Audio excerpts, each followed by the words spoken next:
Baik, Pak, kelompok kami akan mempresentasikan mengenai tugas besar dari pemodelan sistem. Kelompok kami terdiri dari Fitria Marisha, Kristina Ventalia, Cynthia Lara Puja, Zaskia Nabila, dan juga Imade Prameswara. Di sini kita akan bahas tentang kasus proses distribusi olahan kayu Nordic Forest Corporation atau biasa disebut dengan NFC. Nah, untuk deskripsi tugasnya itu untuk mengidentifikasi, menganalisis, dan mencari solusi dari ruang lingkup masalah dari kasus yang diperoleh. Ringkasan permasalahannya itu terdiri dari problem situation, yaitu melalui people, worldviews, goals and aims, consequences, controls, actions and reactions, uncertainties, conflicts, structures, process, resources, and relationship. Nah, untuk penjelasannya sendiri dari proses itu terdapat dua lokasi hutan sebagai tempat proses pemakaman kayu berlangsung. Lalu didistribusikan ke sawmill, pabrik pulp, dan juga ekspor. Dari strukturnya sendiri terdiri dari pemimpin perusahaan, direktur produksi, dan lain-lain yang berkaitan. Lalu untuk konfliknya sendiri, di sini terdapat sekitar 6 konflik, yaitu produksi kayu, lalu kapasitas operasional, lalu pemenuhan kontrak, kebutuhan minimum kayu, terus jadwal operasi harian, dan juga kapasitas maksimum pemrosesan pabrik pulp. Selanjutnya ada uncertainties. Di sini adalah fluktuasi harga pasar serta resiko kerusakan peralatan. Aksi dan reaksinya sendiri adalah bagaimana NFC bisa memenuhi kontrak pengiriman 60 ton per hari jika setiap meter kayu menghasilkan 0,5 ton pulp. Dengan 4 kontrol berusaha kapasitas maksimal mesin gergaji, jam kerja, kayu yang diolah, dan juga permintaan dari konstruksi kayu. Tujuan dari kasus ini sendiri adalah mengawasi dan meminimalisir biaya operasional, maksimalkan profit, serta memenuhi kapasitas sesuai dengan batasan, dan mengoptimalkan jumlah ekspor. Worldview-nya adalah di mana kita harus mengoptimalkan distribusi lot dan hasil produksi akhir, menjadi keuntungan mencapai keuntungan maksimal, dan juga kegagalan bisa merusak reputasi perusahaan. Orang-orang yang terlibat merupakan stakeholder operasional, pekerja di mesin gergaji dan pulp, dan juga analisis dari produksi keuangan dan keuangan. Hubungan yang terjadi ada koordinasi direktur manajemen, lalu kerja antara manajer di tiap bidang, kolaborasi dari manajer logistik dan tim ekspor, serta integrasi data pada laporan keuangan dan lain-lainnya. Dari sumber daya sendiri terdapat manusia dan juga mesin serta alam. Konsekuensi dari kasus ini adalah jika NFC tidak dapat memenuhi permintaan pelanggan, maka hubungan dengan pelanggan akan terjaga. Namun, jika sebaliknya akan menyebabkan kerugian finansial serta reputasi terganggu. Dari rich picture diagram ini dapatkan 20 komponen. Dari gambar ini bisa ditafsirkan bahwa hutan lalu melalui pengambilan log menuju alokasi log, lalu dapat dikirimkan juga kapasitas sawmill dan pulp mill untuk dilanjutkan ke sawmill, mengikuti permintaan pasar serta manajemen fasilitas produksi, lalu bisa juga melalui konversi log, lalu ke pulp mill, dan berakhir di ekspor. Lalu Lanjut ke kita sistem membahas tentang hierarki. hierarki sistem, yaitu di mana Oke, oke, langsung lanjut aja di sistem hierarkinya. Yang pertama di kotak pertama itu ada pengalokasian log. Terus yang ke lingkaran kedua itu isi pulp mill, sawmill, dan hutan F1 dan F2. Lalu di kotak terakhir itu isi permintaan pelanggan dan mengekspor log ke Inggris. Boleh dilanjut aja. Oke, buat selanjutnya ada analisis stakeholder. Yang pertama, problem owner, itu ada tiga dan menjadi 3 syarat. Lalu yang kedua ada problem customer, itu menjadi 2 syarat. Lalu ada problem user, boleh tolong dikebawahin. Itu ada 3 syarat. Lalu yang keempat ada problem analyst, itu ada 3 syarat. Boleh balik ke atas. Lalu ada manajer operasional NFC itu ada 3, dan customer yang akan menerima barang itu ada 2, dan staf gudang dan pengemudi itu ada, boleh dikeluarin, ada 3, dan yang terakhir ada tim analisis pemodelan sistem itu juga ada 3. Lalu selanjutnya ada 6 elemen masalah. Yang pertama pengambilan keputusan, ada 2, yaitu keuangan dalam NFC dan manajemen NFC. Dan yang kedua, tujuan pengambilan keputusan secara objektif, yaitu untuk memaksimalkan profit bersih harian di perusahaan. Yang ketiga, kriteria keputusan. Itu ada 3. Yang pertama, terpenuhinya nilai permintaan yang minimal tiap harinya. Kedua, memaksimalkan permintaan agar tidak adanya overproduct. Dan yang terakhir ada tidak adanya overkapasitas produk. Lalu yang keempat ada ukuran performansi.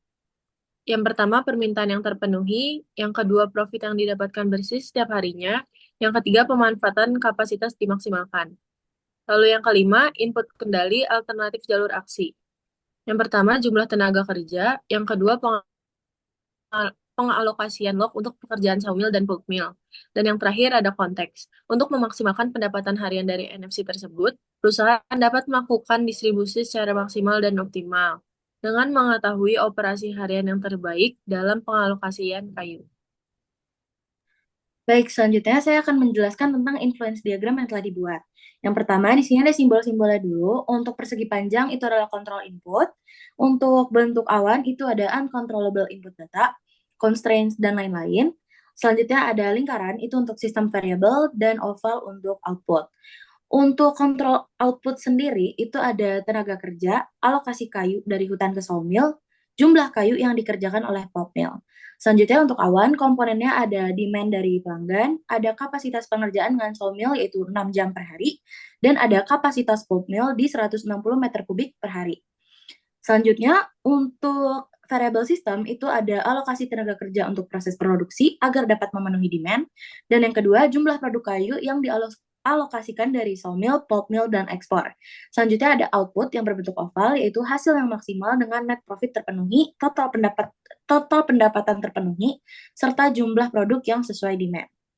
Selanjutnya, ini adalah alur dari influence diagram, yaitu dimulai dari uncontrollable system dengan simbol awan.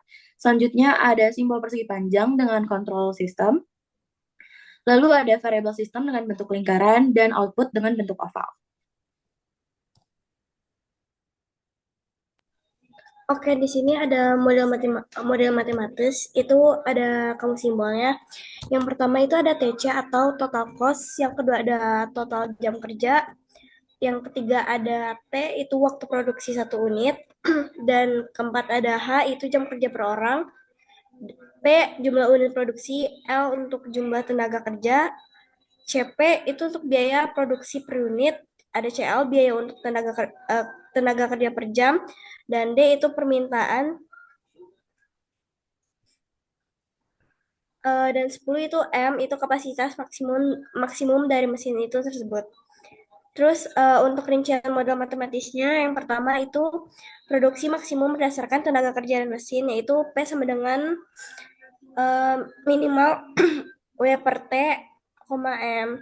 Terus yang kedua itu ada total biaya, itu total biaya berdiri dari 2 komponen, yaitu biaya tenaga kerja mingguan. Yang kedua itu biaya produksi variabel sama dengan jumlah unit dikali biaya produksi per unit. Terus yang ketiga itu ada backlog, itu dihitung sebagai selisih antara permintaan dan jumlah unit produksi apabila permintaan lebih tinggi. Jika jumlah produksi lebih sedikit dari permintaan, maka backlog akan muncul sebagai akumulasi kekurangan unit yang belum terpenuhi.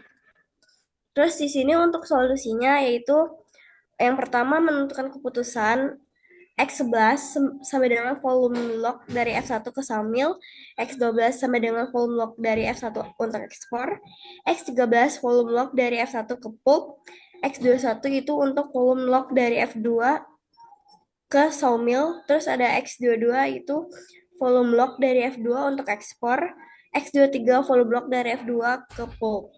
Terus di sini ada data dan kendala, itu ada kapasitas sawmill itu 8 jam per hari, untuk pulp mill sendiri itu 160 meter kubik log per hari, terus ada konversi pulp 1 meter kubik log menghasilkan 0,5 ton pulp. Terus ada target output itu minimum 32 meter kubik untuk kayu konstruksi. Terus ada maksimal 40 meter kubik kayu olahan. Terus ada minimum 60 ton pulp. Terus untuk harga jual konstruksi itu di 150 meter kubik. Terus ada olahan 300 meter kubik, ekspor 200 meter kubik, pulp 340 ton.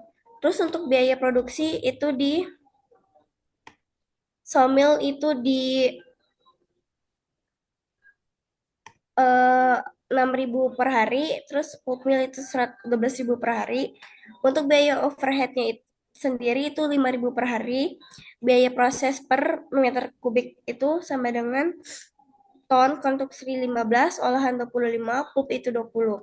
Untuk biaya panen dan angkut bervariasi tergantung tujuan dan lokasi hutan. Analisis dari solusi itu diperoleh menunjukkan bahwa distribusi log itu dari F1 ke F2 dan F2 ke sawmill pulp dan ekspor dilakukan secara optimal. Seluruh batasan kapasitas permintaan pasar terpenuhi. Untuk karya konstruksi dan olahan produksi itu sesuai dengan target, termasuk terpenuhinya kebutuhan pulp sebesar 60 ton. Sawmill digunakan secara efisien yang selama 5,28 jam dan kapasitas 6 jam. Log yang berkualitas lebih rendah dikirimkan ke pulp dan log dengan potensi keuntungan yang lebih besar diarahkan ke ekspor. Penguatan semua sumber daya dilakukan secara optimal tanpa pemborosan. Dengan ini, sistem mampu memaksimalkan laba yang bersih untuk harian, meningkatkan efisiensi operasional, serta memastikan permintaan pasar dapat dilayani secara optimal.